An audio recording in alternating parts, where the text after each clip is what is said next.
आइए मित्रों, आपको अमरावती के स्वर्णीय इतिहास से जुड़ी एक हकीकत सुनाते हैं। बात 1 मार्च 1903 की, यानी आज से ठीक 121 साल पहले की है। अंग्रेजों का भारत पर राज था। सदा उनके सम्मान में कार्यक्रम हुआ करते थे। ऐसा ही एक कार्यक्रम कोरोनेशन का आयोजित हुआ। इंग्लैंड के राजपुत्र के राज्यारोहण पर कोरोनेशन कार्यक्रम अमरावती में भी भव्य दिव्य रूप से मनाया जाना निश्चित हुआ। सरकारी आदेश पर एक तहसीलदार ने अंग्रेजों की कृपा प्राप्त हो, इसलिए शहर भर के सेठ साहूकारों से सुंदर सजावट का सामान, जिसमें महंगे कालीन, गालीचे, झूमर और नाना तरीके की शोभनीय वस्तुएं जमा कर मंडप सजाया और मंडप में राजपुत्र की छवि लगाई। ये सारा मंडप आज के नेहरू मैदान में, यानी उस समय के कोरोनेशन मैदान में सजा था। मैदान ठीक दादा साहेब खापर्डे के मकान के सामने था।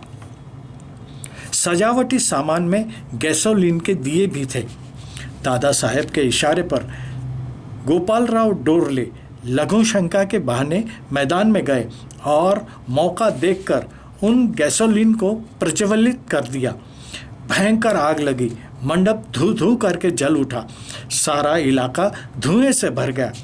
किसी ने तहसीलदार को खबर की तो वे दौड़े दौड़े आए और अपनी जान जोखिम में डालते जलते मंडप में प्रवेश किया और बमुश्किल राजपुत्र की छवि बचा कर लाए और कहा, उन अधिकारियों से कहना मंडप का कीमती सामान सभी भस्मीभूत हुआ है, लेकिन राजपुत्र की छवि को मैं बचा कर लाया हूँ।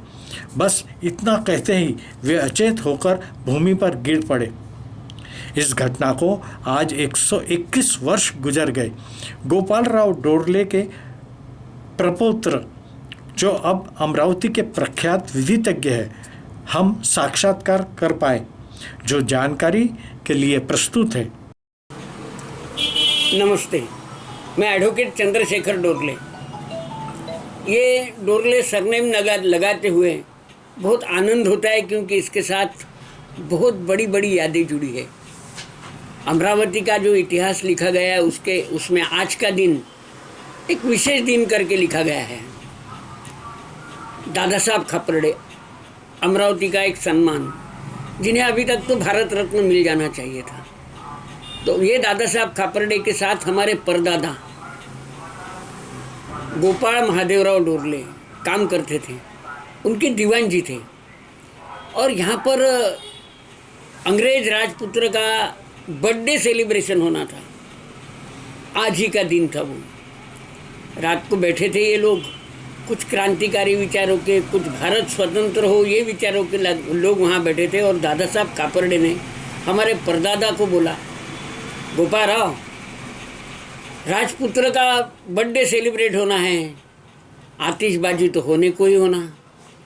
अमरावती के सीने में ये नेहरू मैदान, यहाँ जो ये पंडाल बन रहा है, ये कांच का पेवन लग रहा है और ये बड़े शर्म की बात है। सोचिए जरा क्या करना है। बताने वाले ने कोड भाषा में बता दिया, समझने वाले समझ गए और रातों रात वो जो पंडाल बना था राजपुत्र के बर्थडे सेलिब्रेशन के लिए, उसको जला दिया गया। ये थी वो आतिशबाजी और वो है आज का दिन। ये आपके परदादा थे? ये हमारे परदादा थे। ये ऐतिहासिक दास्तां स्वर्गीय भीमराव जी कारंजकर द्वारा लिखित अमरावतीचा इतिहास से ली गई है।